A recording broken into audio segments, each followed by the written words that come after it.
you want to remove this piece of trim because you're going to paint your car. Obviously this needs painting. Okay, now the trim is really straight and you just soon leave it that way. You really don't want to destroy the trim getting it back off the car. Okay, several tools you can maybe use. Flat blade screwdriver. Yes, I really don't like it. This is the baby I really like. Or sometimes you need one of these, just a regular putty knife that you buy at the hardware store. This is actually what they call a gasket scraper. Clean gaskets off of an engine head or block or whatever.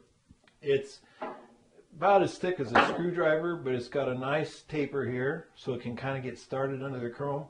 Well, what I really like about it is quite often when you get under a chrome strip, what you want to do is get between the chrome and the body. And as you noticed, when I put this chrome on, I snapped it over. Well, when you take the chrome off, you're either going to snap it back over this way or you're going to snap it back this way. You are not going to do this. You're going to try to roll that chrome off the clips. Well, the thing I don't like about a flat blade screwdriver is it's so narrow. And quite often you need to do a little twist motion. And if you have a narrow screwdriver and you go to twist like that to try to get it to pop, you're going to end up bending the stainless right where that narrow edge of the screwdriver was. If you have a wider edge here, it's not quite as easy to bend. You can still bend it, but that's what you're going to watch when you start removing it. You're going to watch this area here to make sure you don't put a dimple there and there. So let's see if we can try to get it started.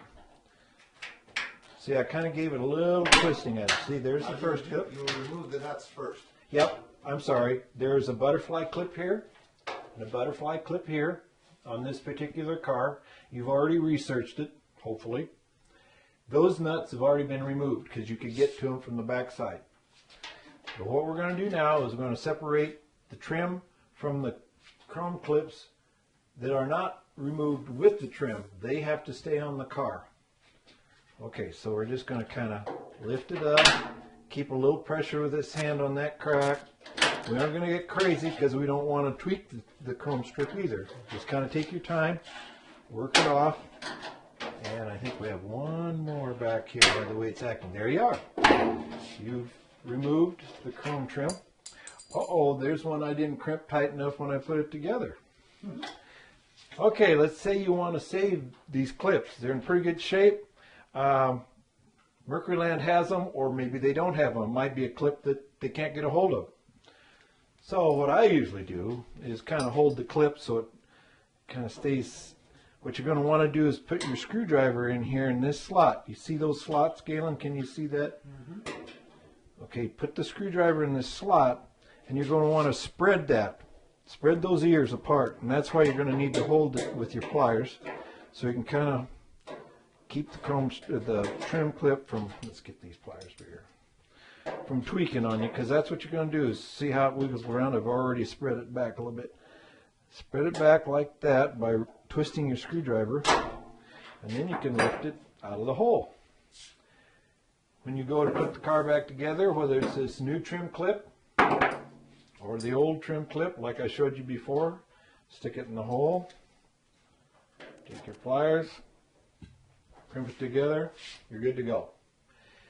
If they aren't rusted, in this particular case, the trim's on the top edge of the fender, you could probably save these because mud and stuff probably hasn't gotten into there. What there isn't enough to really rust it out. So you probably could, for the most part, save these unless it's a 64 Mercury with the nylon trim clips. Those, just with age alone, once you peel the chrome back off, you've popped these ears enough that it's really not going to hold. I would not recommend using them again unless you absolutely have to, and then it's going to be iffy. But here again, sometimes if you can hold it with your hands, pliers might be better. And sometimes I've even had to kind of take your screwdriver and pop it out because you haven't got them to spread enough or come together enough back here.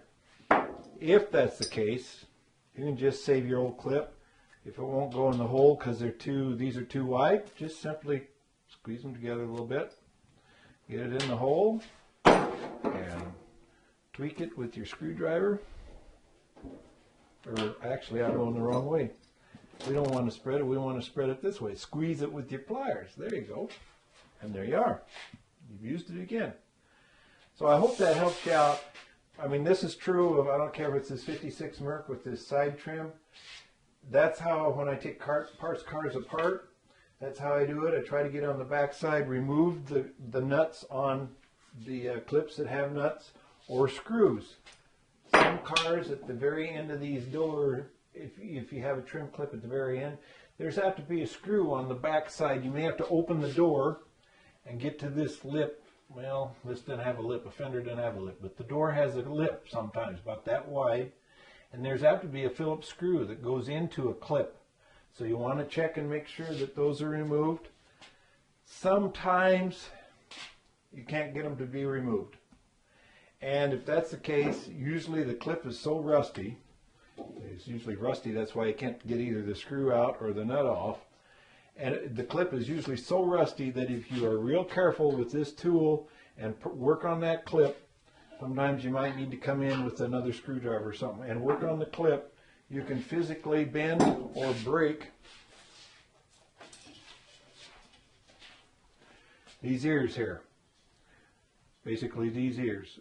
Because quite often, if it's that bad that you can't, like I say, get them off with the screw or the nut, the clip is apt to be rusty enough that you can kind of pry it off. Sometimes, if you notice, this end of the trim's open, this end of the trim is, or I'm sorry, this is closed, obviously, that's not open. That's closed, this end isn't.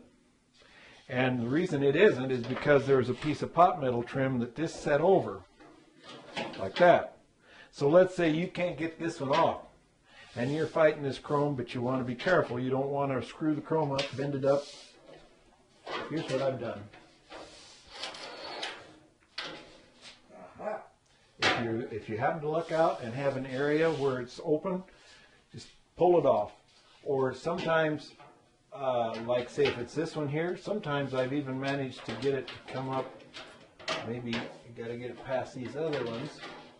I've been able to get it to kind of come up and maybe pull it off the car that way. Slide it off. Even if it's clear back here.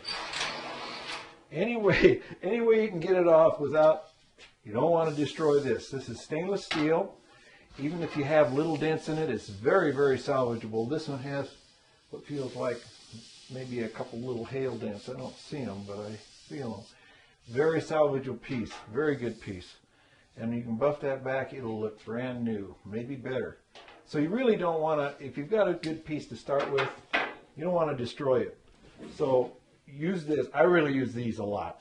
Sometimes if it's too tight against the fender, you can't get that in there, you can maybe get started with a flat putty knife. You can maybe get it started to come up like that, enough such that you can get this in there to continue popping it off.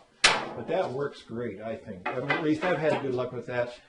I guess there's no rules to the game. Use what works.